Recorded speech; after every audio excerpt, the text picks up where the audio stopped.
भारत के उपराष्ट्रपति के बारे में पढ़ेंगे हम लोग इसमें।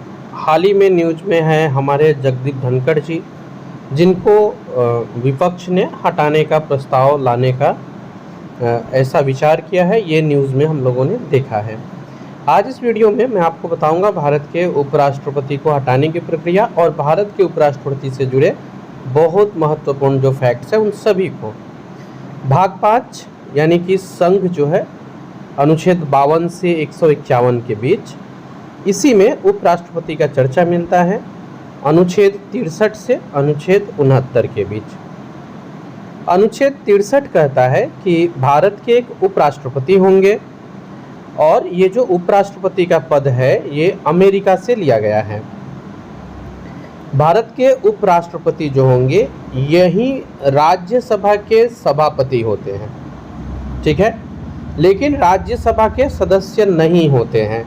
तो अभी आपने कल न्यूज़ में एक वर्ड सुना होगा कि आप हमारे कलीग है, वो आप यहाँ देख पा रहे हैं, राज्यसभा के सदस्य नहीं होते हैं राज्यसभा के सभापति। तो कलीग वाला शब्द संवैधानिक रूप से सटीक नहीं बैठता। राज्यसभा का उपसभापति राज्यसभा का सदस्य होता है, जो आपको सदस्यों में से किसी को बनाया जाता है। लेकिन जहाँ तक बात होगी भारत के उपराष्ट्रपति की, तो वो राज्यसभा के सभापति होते हैं, लेकिन राज्यसभा के सदस्य नहीं होते हैं, ये याद रखिएगा। तो उपराष्ट्रपति का जो पद होता है वो राज्यसभा के मेंबर का पद नहीं होता है, उन्हें हम कलीग नहीं कह सकते हैं। अन्य ऑनरेबल जो मेंबर्स हैं उनके, राज्यसभा के जो उपसभापति होते हैं, जो राज्यसभा के सभापति के नहीं रहने पर देखरेख करते हैं, उनके कार्य का निर्वहन करते हैं, वो राज्यसभा के सदस्य होते हैं और इसे सदस्यों में से ही किसी को बनाया जाता है राज्यसभा का उपसभापति। बढ़ते हैं अगले स्लाइड्स पर। हम आपके साथ चर्चा करेंगे, हटाने की पूरी प्रक्रिया को आपको बताएंगे, क्योंकि ये लंबे समय से चर्चा में है तो बहुत इंपॉर्टेंट हो जा रही है एग्ज़ाम की दृष्टि से भी। अगर आप चैनल पे पहली बार है तो सब्सक्राइब कर लीजिए। ऐसे ही महत्वपूर्ण चीज़ें मैं आपके साथ शेयर करते रहूँगा एग्ज़ाम के दृष्टि से भी, और समझाने का कोशिश करूँगा जिससे आप किसी एग्ज़ाम की दृष्टि से भी आसानी से समझ लें, और वैसे भी अगर आप कुछ जानकारी रखना चाहते हैं तो आपको ये आसानी से समझ में आ जाए। राष्ट्रपति जब अनुपस्थित रहते हैं किसी कारण से, तो उपराष्ट्रपति कार्यवाहक राष्ट्रपति के कार्य भी करते हैं। आर्टिकल 65 में इसका वर्णन है, और इस दौरान राष्ट्रपति की जितनी पावर होती है वो सारी उपराष्ट्रपति को ट्रांसफर्ड होती है। अब प्रश्न आता है कि इस समय में जब उपराष्ट्रपति को राष्ट्रपति का पद संभालना पड़ रहा है और राज्यसभा तो कभी विघटित होने वाली संस्था नहीं है, तो उस समय में सभापति का पद कौन संभालते हैं? तो उस समय में उपसभापति जो होते हैं वो सभापति के पद को संभाल लेते हैं, ठीक है। आगे आते हैं, राष्ट्रपति का पद खाली किस स्थिति में होता है? तो ये भी आप जानते हैं कि राष्ट्रपति के पद को जनरली खाली रिक्त नहीं रखा जाता है, परंतु अगर मान लीजिए कि उनका स्वास्थ्य खराब है, किसी वजह से वो अनअवेलेबल है, या निधन हो जाता है, महाभियोग लागू हो जाता है, या ये पता चलता है कि इनका जो निर्वाचन हुआ था वो अवैध था, या किसी कारण से वो खुद ही त्यागपत्र देते हैं, तो ऐसे स्थिति में राष्ट्रपति का पद खाली होता है और उस पद को, उस कार्य को निर्वहन करने का कार्य उपराष्ट्रपति करते हैं। तो उस पद को निर्वहन करने का कार्य उपराष्ट्रपति करते हैं।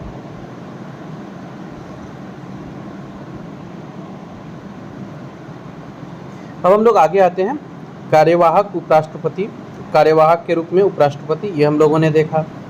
अनुच्छेद 65 में इसका वर्णन है, और मैं आपको वो प्रक्रिया भी बताऊंगा जो प्रक्रिया लगाकर राज्यसभा के सभापति को हटाया जाता है, जो अभी न्यूज़ में चल रहा है।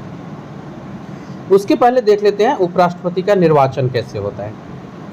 अनुच्छेद 66 इसकी वर्णन करती है उपराष्ट्रपति के निर्वाचन की, और इनका जो निर्वाचन होता है वो एकल संक्रमणीय होता है और अनुपातिक पद्धति से होता है।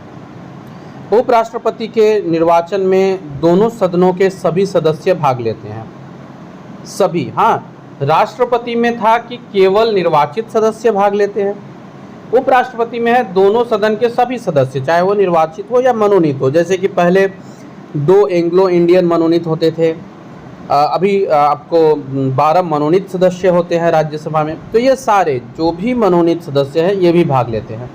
ये याद रखिएगा, अभी वर्तमान में ये एंग्लो इंडियन का जो सीट है मनोनीत होने का, ये हटा दिया गया है। जब बात आती है उपराष्ट्रपति के निर्वाचन में, तो इसमें सारे दोनों सदन के सारे सदस्य भाग लेते हैं, लेकिन विधानसभा और विधान परिषद के सदस्य भाग नहीं लेते, जो राष्ट्रपति वाले में भाग लेते हैं। मीन्स राष्ट्रपति का जब निर्वाचन होता है तो उसमें लोकसभा और राज्यसभा के निर्वाचित सदस्य और विधानसभा और विधान परिषद के भी निर्वाचित सदस्य भाग लेते हैं। लेकिन जब उपराष्ट्रपति का निर्वाचन होता है तो केवल दोनों सदन, लोकसभा और राज्यसभा, और इसके सारे सदस्य इंक्लूडिंग मनोनीत सदस्य, ये सारे उस इलेक्शन में भाग लेते हैं। तो पहले 2 एंग्लो इंडियन का पद होता था, फिर राज्यसभा में 12 मनोनीत सदस्य होते हैं, ये सभी भाग लेते हैं। लेकिन राष्ट्रपति की जब बात की जाएगी तो उसमें मनोनीत सदस्य भाग नहीं लेते हैं। मीन्स आप अंतर ये समझ लीजिए कि राष्ट्रपति वाले में मनोनीत सदस्य भाग नहीं लेते हैं, उपराष्ट्रपति वाले में भाग लेते हैं। राष्ट्रपति वाले में विधानसभा और विधान परिषद के सदस्य भाग लेते हैं, उपराष्ट्रपति वाले निर्वाचन मंडल में विधानसभा और विधान परिषद के सदस्य भाग नहीं लेते। तो इस तरह से एक निर्वाचन मंडल होता है और फिर वही निर्वाचन मंडल उपराष्ट्रपति का निर्वाचन करता है। ये हो गया उपराष्ट्रपति के निर्वाचन संबंधित जानकारी। चर्चा इसकी अनुच्छेद 66 में है और एकल संक्रमणीय और अनुपातक पद्धति से होता है। निर्वाचक मंडल के बारे में ये जानकारी रही। अब हम लोग आगे बढ़ते हैं और देखते हैं और इम्पोर्टेंट जो इनसे जुड़े प्रश्न हैं।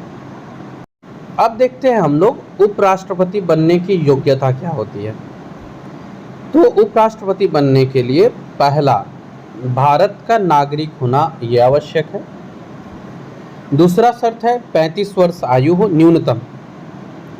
तीसरा, पागल या दिवालिया नहीं हो, मीन्स मेंटल फिट हो और आपको दिवालिया नहीं हो। राज्यसभा के सदस्य बनने की जो योग्यता है वो योग्यता उपराष्ट्रपति के पास होना चाहिए, क्योंकि इनको बाद में राज्यसभा का ही पदेन सभापति बनना है। ये उनके मेंबर नहीं होते हैं राज्यसभा के, लेकिन राज्यसभा के सदस्य बनने की योग्यता उपराष्ट्रपति के पास होनी चाहिए। 20 प्रस्तावक और 20 अनुमोदक स्टार्टिंग में आवश्यक होते हैं आपको इलेक्शन के समय रखने के लिए। उपराष्ट्रपति उम्मीदवार को आरबीआई के पास 15,000 रुपया जमा करना पड़ता है जमानत राशि के रूप में। मीन्स जमानत राशि होता है जो 15,000 रुपया होता है और ये आरबीआई के पास जमा रखना पड़ता है।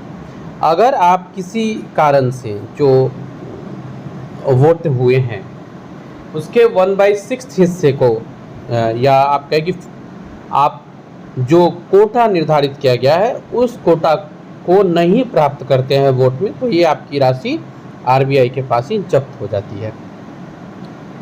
कार्यकाल की चर्चा अनुच्छेद 67 में आती है, जिसमें वर्णन है कि इनका कार्यकाल 5 वर्ष का होता है, लेकिन ये सामान्यतः है, क्योंकि अगर किसी कारण से 5 वर्ष के अंदर इलेक्शन नहीं हो पाता है, कुछ आपातकाल की स्थिति है, तो ऐसे में वो 5 साल के बाद उनका टेन्योर समाप्त हो गया, उन्हें हट जाना पड़ेगा, ऐसा नहीं है। इस परिस्थिति में जब तक इलेक्शन होके नए उपराष्ट्रपति नहीं मिलते हैं तब तक वो कार्यकाल में रहेंगे। इनको हटाने के लिए जो प्रक्रिया है अब मैं उसका आपके साथ शेयर करता हूँ। उसकी पूरी प्रक्रिया आपको बहुत आसानी से समझाता हूँ। सबसे पहले उपराष्ट्रपति पर जो महाअभियोग लगेगा वो राज्यसभा से शुरू होगा, मीन्स लोकसभा में नहीं लगेगा, ये याद रखिएगा, क्योंकि ये सभापति राज्यसभा के हैं। तो जो भी मतांतरण आप कह सकते हैं, जो भी मतभेद कह सकते हैं, वो राज्यसभा से प्रारंभ होता है।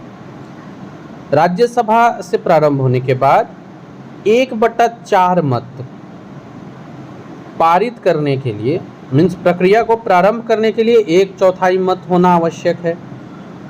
यानी कि राज्यसभा, जैसे भी धनखड़ जी को अगर हटाया जा रहा है तो इसकी प्रक्रिया प्रारंभ करने के लिए टोटल जितने मेंबर है इसके 1/4 1/4 सदस्य की सहमति आवश्यक होगी, तब यह प्रक्रिया शुरू होगा। और प्रक्रिया को पारित करने के लिए यहाँ 2/3 मत से ये जो प्रक्रिया लाई जाएगी, जैसे प्रस्ताव लाया गया राष्ट्रपति के खिलाफ, उपराष्ट्रपति के खिलाफ, उस प्रस्ताव पर वोटिंग की जाएगी और कम से कम 2/3 मत प्राप्त होना जरूरी है, तब ये पारित हुआ। इसके बाद इसे लोकसभा में भेजा जाएगा।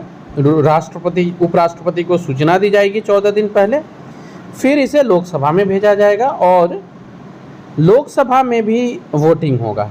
अगर लोकसभा में भी कम से कम 2/3 मत इसके पक्ष में आ गए कि यस इन्हें हटाना चाहिए, हटाने के पक्ष में अगर 2/3 मत आ जाते हैं तो इस प्रस्ताव को पारित मान लिया जाता है और जो हमारे उपराष्ट्रपति है, मीन्स राज्यसभा के जो सभापति है, उनका ये टेन्योर समाप्त हो जाता है। अभी तक किसी भी राष्ट्रपति या उपराष्ट्रपति पर महाभियोग नहीं लगा है। चर्चा शपथ की इनकी चर्चा अनुच्छेद 69 में मिलती है और उपराष्ट्रपति को जो शपथ दिलाते हैं ये राष्ट्रपति होते हैं। वर्तमान भारत के 14वें उपराष्ट्रपति है जगदीप धनखड़ जी। मामला चल रहा है धनखड़ जी और जया बच्चन जी के बीच, और वो मामला आगे चल करके इनको हटाने संबंधित प्रस्ताव लाने का भी न्यूज़ आ रहा है विपक्ष की तरफ से। इसी को देखते हुए ये वीडियो हो जाता है इम्पोर्टेंट। आप इसे अन्य पढ़ने वालों तक शेयर जरूर कीजिए।